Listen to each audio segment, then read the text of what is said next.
नमस्कार दोस्तों, आज हम वलन के बारे में अध्ययन करेंगे।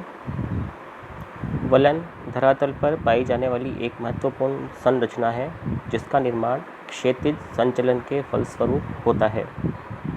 वास्तव में वलन लहरदार मोड़ होते हैं जो धरातल में होने वाले क्षैतिज संचलन के फलस्वरूप उत्पन्न होते हैं। इस प्रकार से वलन धरातल की ऊपरी सतह पर पाई जाने वाली अत्यंत आकर्षक संरचनाएं होती हैं। सबसे पहले वलन की परिभाषा को समझते हैं। Folds are one of the most common geological structures found in rocks. चट्टानों में पाए जाने वाले विशिष्ट आकृतियां हैं। When a set of horizontal layers are subjected to compressive forces they bend either upwards or downwards. जब चट्टानों में क्षैतिज संचलन के फलस्वरूप संपीड़न की उत्पत्ति होती है तो स्थल का कुछ भाग ऊपर की ओर उठ जाता है और कुछ भाग नीचे की ओर धंस जाता है। इसे ही वलन के नाम से जाना जाता है। यहाँ पर आप देख रहे हैं ए और बी, ये एक समतल आकृति विहीन धरातल है, किंतु जब इसमें दो दिशाओं से, दाईं और बाईं दो दिशाओं से संपीड़नात्मक बल की उत्पत्ति होती है तो ये स्थल भाग इस तरह से हो जाता है।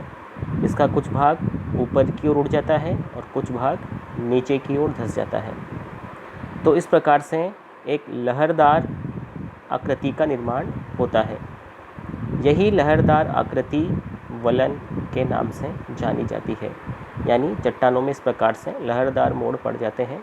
इन्हीं लहरदार मोड़ों को वलन के नाम से जाना जाता है और ये लहरदार मोड़ उस समय पड़ते हैं जब स्थल भाग पर दो दिशाओं से क्षैतिज बल लगता है और संपीड़न की उत्पत्ति होती है। फलस्वरूप कुछ भाग ऊपर उठ जाएगा और कुछ भाग नीचे की ओर धंस जाता है। इससे वलन की उत्पत्ति होती है। तो सामान्य अर्थों में कहा जा सकता है कि वलन सामान्य रूप से लहरदार मोड़ है जिसके अंतर्गत स्थल का कुछ भाग ऊपर की ओर उठ जाता है और कुछ भाग नीचे की ओर धंस जाता है।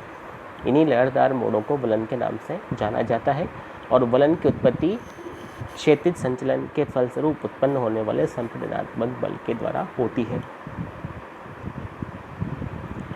अब हम वलन के अंगों के बारे में अध्ययन करेंगे। जब वलन बनता है तो उसके कई अंग होते हैं, कई हिस्से होते हैं जिन्हें वलन के अंगों के नाम से जाना जाता है, पार्ट्स ऑफ फोल्ड्स। सबसे पहला जो हिस्सा है वो कहलाता है एंटीक्लाइंस। ये होता है दोस्तों अपनति, अपनति कहते हैं एंटीक्लाइंस। दूसरा है सिंक्लाइंस, ये कहलाता है अभिनति। इसे अभिनति के नाम से जाना जाता है। तीसरा है एक्सेस ऑफ फोल्ड्स, इसे वलन अक्ष के नाम से जाना जाता है। ये वलन अक्ष होती है। और चौथा जो इसका अंग है वो है डिप या नति, इसे नति भी कहते हैं। तो चार अंग हो गए, एंटीक्लाइंस, अपनति, सिंक्लाइंस, अभिनति, एक्सेस ऑफ फोल्ड्स, वलन का अक्ष और नति यानी डिप। इसके अलावा वलन से जुड़े हुए दो महत्वपूर्ण स्थल रूप हैं, एंटीक्लाइनोरियम और सिंक्लाइनोरियम। एंटीक्लाइनोरियम को समपनति के नाम से जाना जाता है। किस नाम से जाना जाता है? समपनति के नाम से एंटीक्लाइनोरियम को जाना जाता है। और सिंक्लाइनोरियम को यहाँ पर समभिनति किस नाम से जाना जाता है? समभिनति के नाम से जाना जाता है। तो यहाँ पर वलन से जुड़े हुए दो स्थल रूप और हो गए हैं। एक तो एंटीक्लाइनोरियम जिसे समपनति कहते हैं और दूसरा है सिंक्लाइनोरियम जिसे समभिनति के नाम से जाना जाता है। और वलन के चार महत्वपूर्ण अंग हो गए, एंटीक्लाइंस जिसे अपनति कहते हैं, सिंक्लाइंस जिसे अभिनति कहते हैं, एक्सेस ऑफ फोल्ड्स जिसे वलन अक्ष कहा जाता है, डिप जिसे नति के नाम से जाना जाता है। यहाँ पर वलन के विभिन्न अंगों का चित्रात्मक प्रदर्शन किया गया है। सबसे पहले अपनति और अभिनति के बारे में जानते हैं। वलन के फलस्वरूप धरातल का जो भाग ऊपर की ओर उठ जाता है उसे अपनति कहते हैं, और वलन के फलस्वरूप धरातल का जो भाग नीचे की ओर धंस जाता है उसे अभिनति के नाम से जाना जाता है। एंटीक्लाइन और सिंक्लाइन। एंटीक्लाइन अपनति, जो भाग ऊपर की ओर उठ गया, और सिंक्लाइन अभिनति, जो भाग नीचे की ओर धंस गया। तो दो महत्वपूर्ण अंग ये हो गए। वलन का ऊपर की ओर उठा हुआ वाला भाग अपनति कहलाएगा, और नीचे की ओर धंसा हुआ वाला भाग अभिनति के नाम से जाना जाता है। अब हम वलन अक्ष के बारे में अध्ययन करते हैं। वलन अक्ष से तात्पर्य है अपनति की उच्चतम तथा अभिनति के निम्नतम। ये तो अभिनति का निम्नतम हिस्सा हो गया और ये अपनति का उच्चतम हिस्सा हो गया।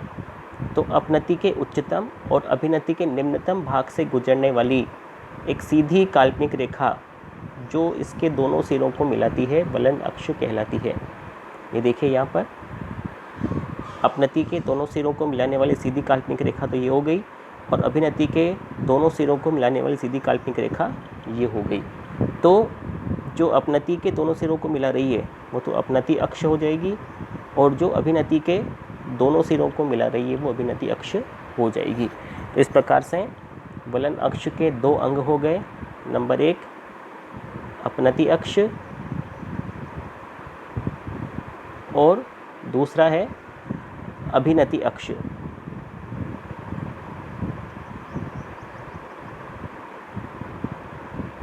ये वलन अक्ष के ही अंग हैं। वलन अक्ष क्या है? अपनति तथा अभिनति के उच्चतम और निम्नतम सिरों से गुजरने वाली सीधी काल्पनिक रेखा है जो उसके दोनों सिरों को मिलाती है, उसे अक्ष के नाम से जाना जाता है। ये दो प्रकार की होती है, अपनति अक्ष और अभिनति अक्ष, यानी ये अपनति में भी पाई जाएगी और अभिनति में भी पाई जाएगी। इसके बाद जो चौथा जो हिस्सा है वो है डिप या नति, से कई स्थानों पर लिम्ब के नाम से भी जाना जाता है। लिम्ब का अर्थ होता है झुकाव, यानी वलन के जो स्तर हैं ये किस तरह से झुके हुए हैं, क्योंकि वलन की जो एक भुजा होती है वो क्षैतिज तल के समानांतर नहीं होती बल्कि उसके साथ कुछ कोण बनाती है। यानी वलन की जो चट्टान ऊपर की ओर उठ गई है या नीचे की ओर धंस गई है वो क्षैतिज तल के साथ साथ कुछ न कुछ डिग्री का कोण बनाते हुए झुकी रहती है। यही जो झुकाव होता है, यही कोण होता है, ये नति या डिप के नाम से जाना जाता है। तो नति है दोस्तों, नति वलन का झुकाव है क्षैतिज तल के सहारे। नति क्या है? वलन का क्षैतिज तल के सहारे जो झुकाव होता है, जो कोण होता है, उसे नति के नाम से, डिप के नाम से जाना जाता है। तो इस प्रकार से वलन के 4 मुख्य अंग हैं: अपनति, अभिनति, वलन अक्ष, नति या डिप। इसके अलावा दोस्तों हमने वलन के 2 महत्वपूर्ण से जुड़े हुए स्थल रूप और देखे थे, समअपनति और समअभिनति। हम उन्हें भी देख लेते हैं। देखिए, समअपनति से तात्पर्य है कि एक अपनति में कई छोटी छोटी अपनतियाँ और अभिनतियाँ बन जाती। देखिए, ये एक बड़ी अपनति है और ये एक बड़ी अभिनति है। यहाँ पर आप देख रहे हैं, ये एक बड़ी अपनति हो गई और ये एक बड़ी अभिनति हो गई। अब इनमें ही क्या है? इनमें ही छोटी छोटी अपनतियाँ और अभिनतियाँ बन गई है। ये बड़ी अपनति में बनी हुई छोटी छोटी अपनतियाँ अभिनतियाँ हैं, और ये बड़ी अभिनति में बनी हुई छोटी छोटी अपनतियाँ और अभिनतियाँ हैं। तो जब एक बड़ी अपनति में कई छोटी छोटी अपनतियाँ और अभिनतियाँ बन जाती है तो उसे समअपनति के नाम से जाना जाता है। समअपनति एंटीक्लाइनोरियम के नाम से जाना जाता है। फिर दोहरा रहा हूँ दोस्तों, जब एक बड़ी अपनति में कई छोटी छोटी अपनतियाँ और अभिनतियाँ बन जाती है तो उसे समअपनति के नाम से जाना जाता है। इसी तरह से होती है दोस्तों समअभिनति। जब एक बड़ी अभिनति में कई छोटी छोटी अपनतियाँ और अभिनतियाँ बन जाती तो उसे समअभिनति के नाम से, सिंक्लाइनोरियम के नाम से जाना जाता है। तो एंटीक्लाइनोरियम समअपनति और सिंक्लाइनोरियम समअभिनति हो गया। तो इस प्रकार से वलन के प्रमुख अंग और वलन से जुड़ी हुई दो महत्वपूर्ण स्थलाकृतियाँ संपूर्ण होती हैं। तो दोस्तों यहाँ पर हमने तीन चीज़ों के बारे में अध्ययन किया। एक तो वलन की परिभाषा, दूसरा वलन के महत्वपूर्ण अंग और वलन से जुड़ी हुई स्थलाकृतियाँ। अब हम वलन के प्रमुख प्रकारों के बारे में अध्ययन करेंगे। सामान्य रूप से तो लहरदार मोड़ों को वलन कहा जाता है, किंतु वलन के अलग अलग प्रकार उस समय हो जाते हैं जब चट्टान पर दोनों ओर से पड़ने वाले दबाव में की शक्ति में अंतर होता है। उदाहरण के लिए मान लीजिए ये स्थल रूप है, इस पर दोनों तरफ से संपीड़नात्मक बल की उत्पत्ति होती है, तो ये सामान्य रूप से इस तरह लहरदार मोड में परिवर्तित हो जाएगा। किंतु यदि किसी भी एक ओर से पड़ने वाला बल की मात्रा अधिक हो, मान लीजिए ये ए दिशा है और ये बी दिशा है, यदि बी दिशा से पड़ने वाले बल की मात्रा या संपीड़न की मात्रा ज़्यादा है या अधिक है, तो क्या होगा, ये जो वलन होगा ये बी दिशा की ओर झुक जाएगा। किस तरह से झुकेगा दोस्तों, ये देखिए, क्योंकि बी दिशा से लगने वाले बल की मात्रा अधिक है तो ये बी दिशा की ओर झुक जाएगा।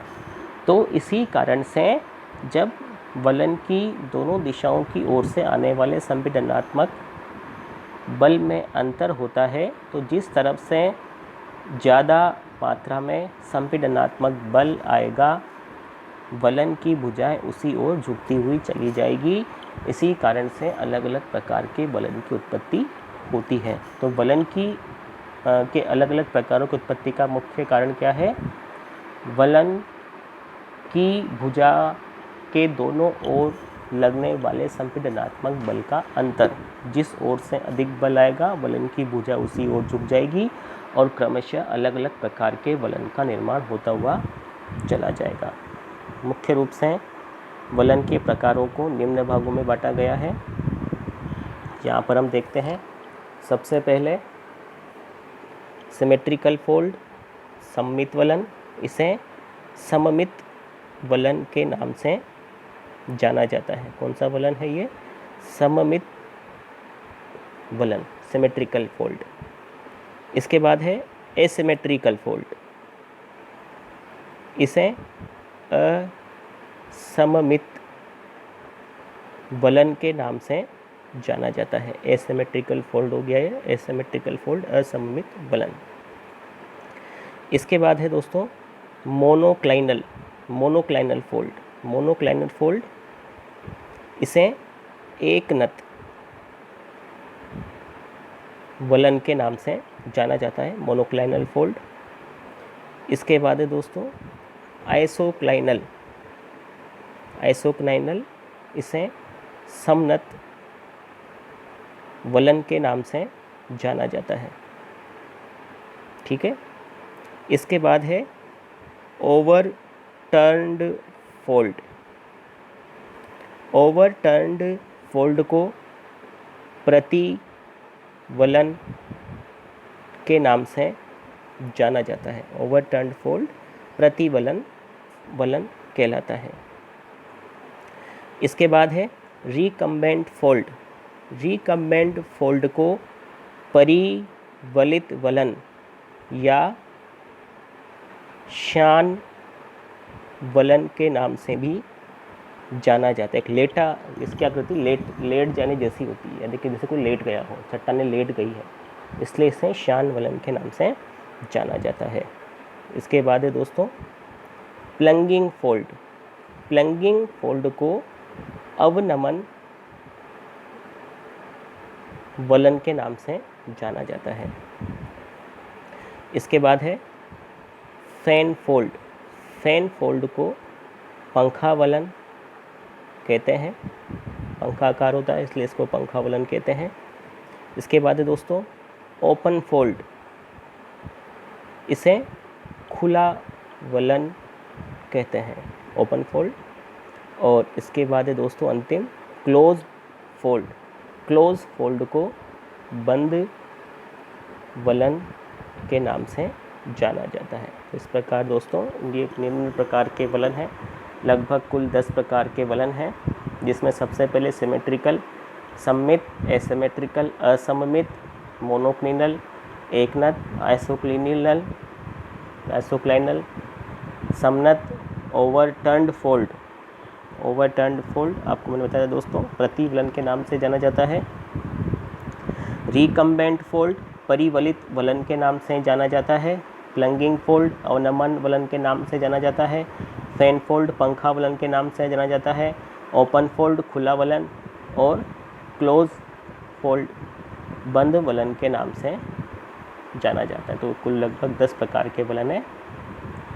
आज के अध्याय में उतना अध्ययन करेंगे। वलन के प्रमुख प्रकारों का विस्तृत अध्ययन दूसरे अध्याय में